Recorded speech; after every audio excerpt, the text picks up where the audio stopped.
Student, आज के topic में हम वाटर सिस्टम को पढ़ेंगे। यानी कि आज का टॉपिक है वाटर सिस्टम, जिसकी मीनिंग और इसकी प्रॉब्लम्स के बारे में जानेंगे। वाटर सिस्टम आखिर होता क्या है। थोड़ा मैं आपको एग्जांपल के साथ बताऊं कि गांव में आप कभी देखा है किसी दुकानदार के पास, जब किसी के घर में, किसी के घर में भी, किसी फैमिली में अगर पैसे नहीं होते हैं, या फिर घर का बड़ा अगर घर बाहर गया होता है और ज़रूरी सामान खरीदना है लेकिन उनके पास पैसे नहीं होते हैं, देन ऐसे में वो क्या करते हैं, घर में गांव के लालों के अक्सर जो है घर में अनाज रखा होता है, तो वो अनाज जो है एक टोकरी में या फिर किसी भी बर्तन वगैरह में भरते हैं और सीधा दुकान में चले जाते हैं। दुकान पे वो अनाज देते हैं। उस दुकान में अनाज देने के बदले दुकानदार उनको जो भी सामान है, ज़रूरत की सामान, वो जो है उनको दे देते हैं। ऐसे में यानी कि उन्होंने अनाज दिया, बदले में उनको ज़रूरत का सामान मिला, यानी कि अनाज के बदले उनको ज़रूरत का सामान मिला। तो इसी को ही यानी कि exchange of goods for goods is called water system. यानी कि इसी को वाटर सिस्टम को, जब आप किसी सामान के बदले में सामान देते हैं या सामान लेते हैं, तो ये जो सिस्टम होता है, इसी सिस्टम को वाटर सिस्टम कहते हैं। और इसी सिस्टम को आज हमें पढ़ना है। ये सिस्टम जो है बहुत पुराने समय में, इनकी एंशियंट टाइम में प्रचलित था, आज के टाइम में दिखाई नहीं देता है। आज के टाइम में क्यों नहीं है? क्योंकि वाटर सिस्टम इसलिए था कि पुराने समय में कोई भी मिलिट्री एक्सचेंज का जरिया नहीं था, एक्सचेंज मीडियम नहीं था। आज हमारे पास सबके पास क्या है? मनी है, करेंसी है। जब करेंसी है तो हम करेंसी देके, पैसा देके सामान वगैरह खरीद लेते हैं, नोट रखते हैं। आजकल तो डिजिटल बैंकिंग, डिजिटल करेंसी आ गया है। लेकिन पुराने समय में, एंशियंट टाइम में ऐसा कुछ भी नहीं था। जब कुछ भी नहीं था, लेकिन उनको तो सामान खरीदना होता है, तो कैसे करेंगे? वो जरूरत का सामान, तो उनके पास जो जरूरत का सामान है वो उन लोगों को देते थे जिनके पास उनकी जरूरत का सामान होता था। यानी कि वहां पर दो लोग चाहिए होता है, दो पक्ष चाहिए होता है, यहाँ पर दो साइड चाहिए होता है, जिनके जो आपस में जो है गुड्स का एक्सचेंज कर सके। और इस गुड्स का एक्सचेंज करने की जो पुरानी एंशियंट टाइम की जो विधि है, सिस्टम है, इसी को हम बार्टर सिस्टम के नाम से जानते हैं। तो अब कहेंगे तो बार्टर सिस्टम अब क्यों नहीं होता? अब इसलिए नहीं होता है क्योंकि हमारे पास अब एक्सचेंज करने का बढ़िया जरिया है। सबसे ईजी चीज है मनी है। पुराने समय में मनी नहीं था और बार्टर सिस्टम में बहुत सारी परेशानियां थी, बहुत सारी प्रॉब्लम्स है। और कौन कौन सी प्रॉब्लम है, वीडियो को पूरा देखिए, आपको पता चल जाएगा कौन कौन सी प्रॉब्लम। सबसे पहले हम समझते हैं बार्टर सिस्टम क्या होता है। बार्टर सिस्टम क्या है? Barter system is a method of trade. Barter system is a method of trade in which goods were exchange without use of money. एक ऐसा सिस्टम है जो कि एक ऐसा माध्यम है जहां पर ट्रेड किया जाता था, बिजनेस किया जाता था, व्यापार किया जाता था, जहां पर गुड्स का एक्सचेंज होता था बिना पैसों के। यानी कि यहाँ पर गुड्स को दिया जाता था, बदले में गुड्स को लिया जाता था। Goods were exchange for goods. यहाँ पर गुड्स को गुड्स के साथ ही एक्सचेंज किया जाता था। अगर मान लीजिए उस समय किसी को क्लॉथ चाहिए, उसको कपड़े चाहिए होता है, क्लॉथ चाहिए होता है, और उसके बाद अनाज है, ग्रेन्स है, देन वो ऐसे व्यक्ति को ढूंढता था जिसके पास क्लॉथ्स हो और उसको ग्रेन चाहिए होता है। अब दोनों आपस में अदला बदली कर लेते थे। बार्टर इकोनॉमी इस टाइम में सीसी इकोनॉमी, इसको जो सीसी इकोनॉमी भी कहा जाता था। सीसी इकोनॉमी का मतलब, सी का मतलब होता है कमोडिटीज, यानी कमोडिटीज के बदले में एक्सचेंज होता था, कमोडिटीज के बदले कमोडिटीज का, इसलिए सीसी इकोनॉमी कहा जाता है। Goods exchange without meditation of money. यहाँ पर गुड्स का जो बदलाव होता था बिना पैसों के माध्यम के, यानी पैसे जब थे ही नहीं, तो गुड्स के बदले में। आज भी कहीं कहीं, जब सबसे बड़ा एग्जांपल डिमोनेटाइजेशन के टाइम में, जब मेरे ही गांव में जो है लोगों के पास जब कैश की कमी पड़ गई थी, तो वो लोग, उनके घर में अनाज वगैरह था, वो दुकानों में दे के फिर दुकानों से अपना जरूरी सामान ले लिया करते थे। तो ये भी एक तरीका है बार्टर सिस्टम का ही, और एक्सचेंज करने का, बिजनेस करने का। This system was practice in ancient time when there was no medium of exchange. ये जो है एंशियंट टाइम में प्रैक्टिस में था, ऐसे जहां पर जब कोई भी मीडियम ऑफ एक्सचेंज नहीं था। मीडियम एक्सचेंज का क्या है? ये मनी, यानी कि उस टाइम मनी नहीं था।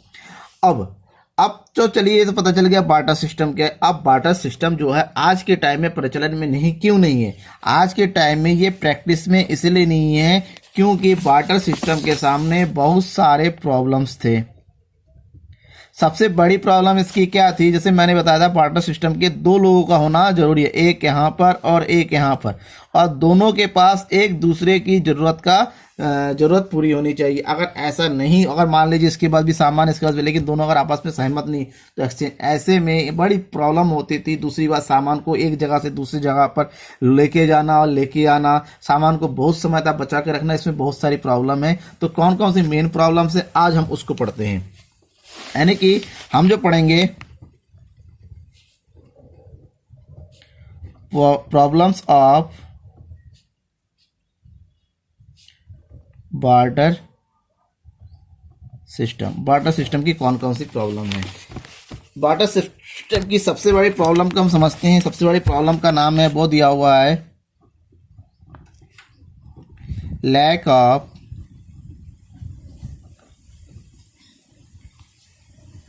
Double coincidence of bonds. यानी कि लैक ऑफ डबल कोइंसिडेंस क्या मतलब होता है। लैक ऑफ डबल कोइंसिडेंस का मतलब होता है दो लोगों का आपस में ऐसा मिलना, दो लोगों का ऐसा होना जहां पर एक दूसरे की आवश्यकता दोनों से पूरी होती हो, तभी जाके वाटर सिस्टम पूरा हो पाता था। यानी कि दो लोग हैं, मान लीजिए हम दो लोग, अगर हम लेंगे राम है और मोहिनी है। मोहिनी को जो है यहाँ पर जो है क्लॉथ चाहिए होते हैं और राम को जो है फर्नीचर चाहिए। इसका मतलब होता है अब यहाँ पर दोनों की आवश्यकता कैसी, मोहिनी के पास फर्नीचर होने चाहिए और राम के पास क्लॉथ्स होने चाहिए, तभी ये लोग आपस में जो है एक्सचेंज कर सकते, वरना एक्सचेंज नहीं होता। यानी कि इस तरीके से सबसे बड़ी प्रॉब्लम होती थी डबल कोइंसिडेंस का। इस प्रॉब्लम के कारण ही डबल बार्टर सिस्टम धीरे धीरे जो है लुप्त होता गया, क्योंकि कहते हैं आवश्यकता ही आविष्कार की जननी है। तो इन और कठिनाइयां लोगों के सामने जब आती है तो वो जो है कठिनाइयों को दूर करने की सोचता है।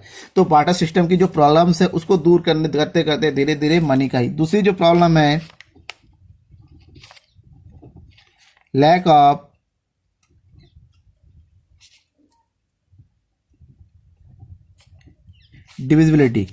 डिविजिबिलिटी का मतलब होता है चीज़ों को अलग अलग तरीके में बांटना, चीज़ों को जो है वर्गीकृत करना, चीज़ों को अलग अलग तरीके। मान लीजिए अब डिविजिबिलिटी का मतलब होता है चीज़ों को कैसे बांट। आज के टाइम में हमारे पास मनी होता है, हम मनी से कुछ भी खरीद सकते हैं उसमें, लेकिन अगर पुराने समय में मान लीजिए किसी के पास जो है गाय है, काव है, एक फार्मर के पास, और दूसरे व्यक्ति के पास जो है अनाज है, जो है ग्रेन्स है। अब यहाँ पर एक इसके पास एक ही गाय है और इस व्यक्ति को जो है गाय के बदले ग्रेन भी चाहिए और क्लॉथ भी चाहिए। तो इस गाय तो जिंदा है, अब जिंदा गाय को ग्रेन और क्लॉथ में कैसे बांट सके। अब ये बताइए, अब इनको दोनों में बांटने के लिए गाय को हम मार नहीं सकते, क्योंकि जिंदा है, अब मार देंगे तो इसकी वैल्यू खत्म हो जाएगी। ऐसे में चीज़ों को बांटने में बड़ी प्रॉब्लम होती थी, डिविजिबिलिटी की बहुत ज़्यादा समस्या थी।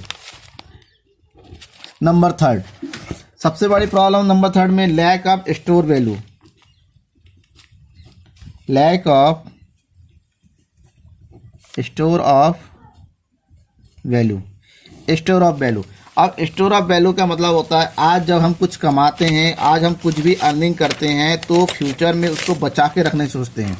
हम सोचते हैं कि फ्यूचर में उसका यूज़ हो, तो इसके लिए हम क्या करते हैं, उसको बचा कर रखते हैं। हम उसको बैंक में जमा करके रखते हैं, या फिर इंश्योरेंस कराते हैं, या फिर दूसरी तरीके से कहीं पर भी इन्वेस्टमेंट करते हैं। जब ज़रूरत होती है वहाँ से निकालते हैं, हम यूज़ कर ले। लेकिन पुराने समय में हमारी जो वैल्यू थी उसको स्टोर करना बड़ा मुश्किल था। उस समय में तो करेंसी था नहीं, गुड्स ही थे, और गुड्स को बहुत ज़्यादा समय तक स्टोर करके नहीं रखा जा सकता, और स्टोर का कोई बढ़िया तरीका भी नहीं था रख भी सके। मान लीजिए अगर चावल को रखना होता, राइस को रखना होता, कब तक रखते हैं, उसमें कीड़े लग जाते हैं। आज की तरह उतना भंडारण की सुविधा थी नहीं इस टाइम। नेक्स्ट जो प्रॉब्लम है, और ये प्रॉब्लम जो है सबसे ज़्यादा प्रॉब्लम आती थी लोगों के सामने, ये हर जगह की अलग अलग प्रॉब्लम थी। वाली problem lack of measure of value. यहाँ पर जो है चीज़ों को मेजर करने की कोई सही वैल्यू नहीं था। आज हम जो है हर चीज़ की वैल्यू जो है मनी के साथ करते हैं, हर चीज़ को मनी के रूप में बदल देते हैं। हर चीज़ की एक फिक्स्ड प्राइस होता है, फिक्स प्राइस होता है। आज की चीज़, आज जो है हर चीज़ को हम फिक्स तरीके से जो है इसको मेजर कर सकते हैं, माप सकते हैं।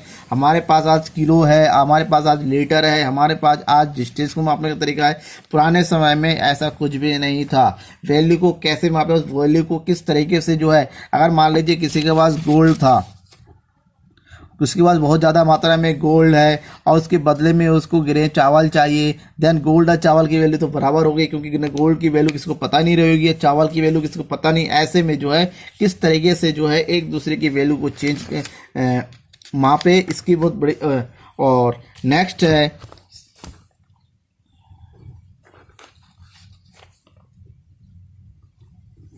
Lack of standard of deferred payment. Lack of standard of deferred payment. अब यहाँ पर क्या हुआ, डिफर्ड पेमेंट का इसका मतलब क्या हुआ, डिफर्ड पेमेंट का मतलब होता है आज के टाइम में कोई भी जाता है और जो है उधारी खरीदता है, उधारी करता है। उधारी करने का मतलब होता है सामान वो खरीद लेता है, गुड्स खरीद लेता है, उसके कहते हैं बाद में पैसे दे देंगे, यानी कि उधारी लेन देन होता है। वो एक समय खरीदता है, उसकी पेमेंट जो है बाद में करता है। पुराने समय में इस चीज़ का बड़ा अभाव था, कैश लेन देन ही होता था, यानी कि सामान दो तभी उसको सामान मिलता था। ऐसे में जो है किसी भी, अगर मान लीजिए किसी के पास सामान नहीं, उसके घर पे जरूरी मात्रा में उसको अनाज चाहिए, खाने के लिए कुछ भी नहीं है और देने के लिए भी कुछ भी नहीं है, तो वो तो भूखा रह जाता।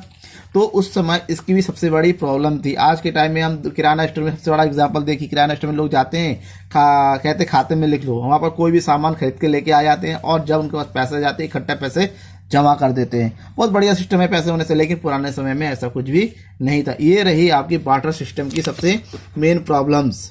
इस प्रॉब्लम को समझिए, क्योंकि एग्जाम में बहुत ज़्यादा पूछा जाता है problems of barter system. Thank you.